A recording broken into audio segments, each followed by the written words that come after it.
ちょっと待つ千葉。台風、こっち見て、笑ってない千葉。水曜日の千葉県は、雲も風も湿気も全部セットのフル装備モード千葉。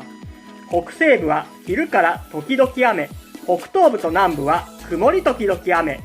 つまりどこ行っても傘が裏返る可能性選手権開催中千葉。最高気温は千葉25度、銚子館山は24度。テンションも気温も微妙に低め千葉。台風に呼ばれてないのに顔出され